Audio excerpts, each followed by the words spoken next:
نحمده ونصلي على رسوله الكريم أما بعد فأعوذ بالله من الشيطان الرجيم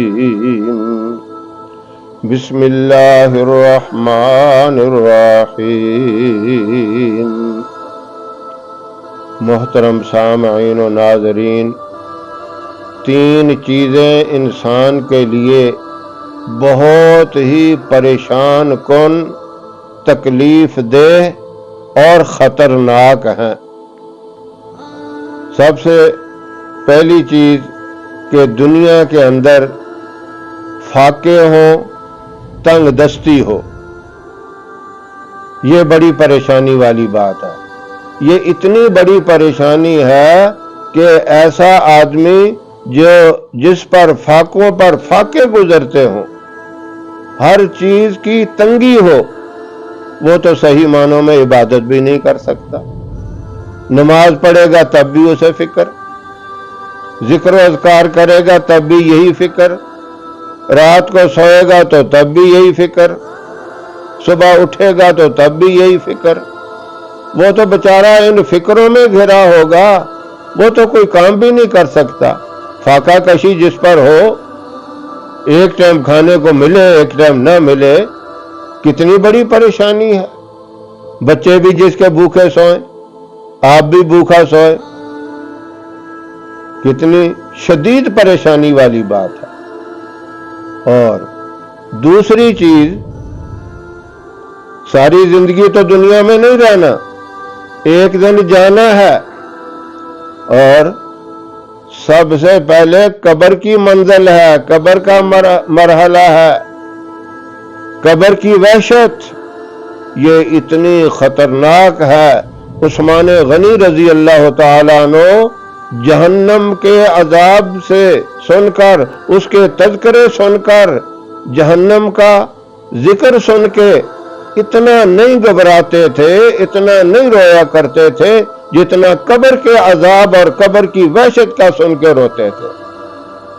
آپ سے پوچھا گیا کہ آپ کیوں اتنا روتے ہیں، قبر کی وحشت سے اتنا کیوں ڈرتے ہیں؟ آپ نے فرمایا وہاں بندہ اکیلا ہوگا، اکیلے پہ جو تکلیف آ جائے، جو پریشانی آ جائے تو بڑی خطرناک ہوتی ہے، اور جو سارے مجمع کے اوپر آ جائے، بہت سے لوگوں پر آ جائے تو بندے کو ذرا حوصلہ تو ہوتا ہے، اکیلا میں ہی تو نہیں، یہ میرے ساتھی اور بھی بہت ہیں جو اس تکلیف میں مبتلا ہیں، اس پریشانی میں مبتلا ہیں۔ کوئی تھوڑا سا حوصلہ تو ہوتا ہے۔ حالانکہ وہ گھبراہٹ تو جب سب پہ آتی ہے، پریشانی آتی ہے، وہ بھی خطرناک ہے۔ اور پھر تیسری چیز، حشر کے میدان میں حساب و کتاب کے وقت جو گھبراہٹ ہوگی، وہ اتنی سخت گھبراہٹ ہوگی،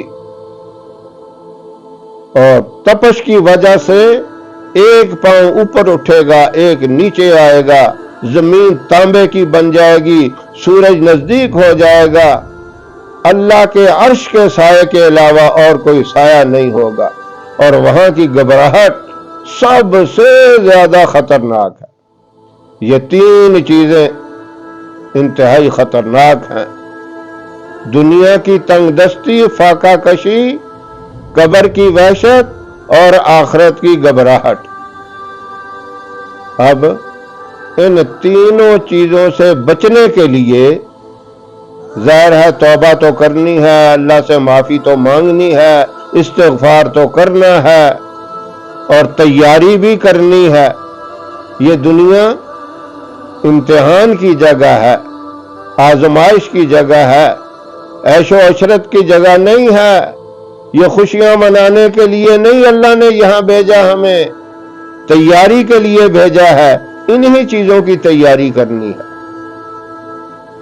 وہ تو تیاری اللہ کے حکم اور نبی کریم صلی اللہ علیہ وسلم کے مبارک طریقے ہیں، ان کے مطابق چلے گا تو تیاری ہوگی۔ اور پھر وظائف کے اندر اذکار کے اندر بھی بڑی اللہ نے طاقت رکھ دی ہے۔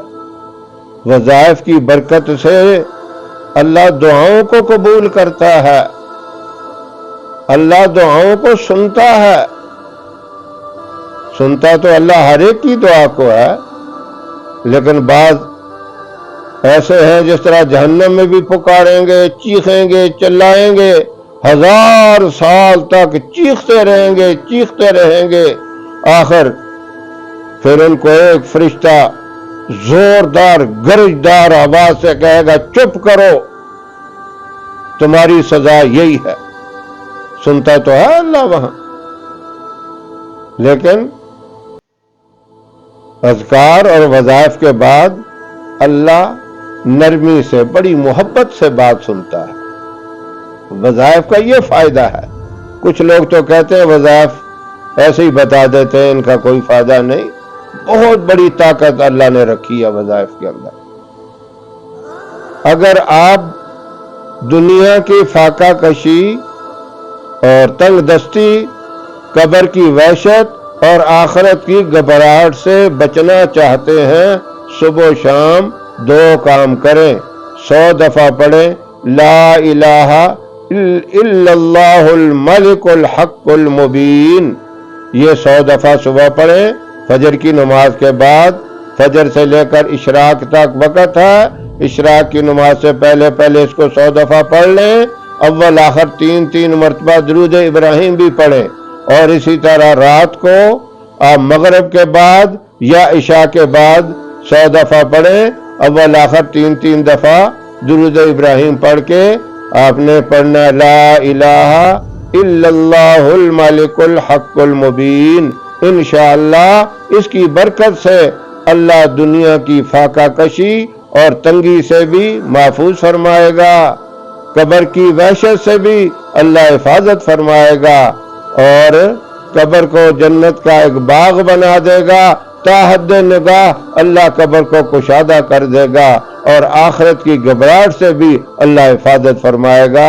اللہ یہ مبارک وظیفہ ہم سب کو کرنے کی توفیق عطا فرمائے۔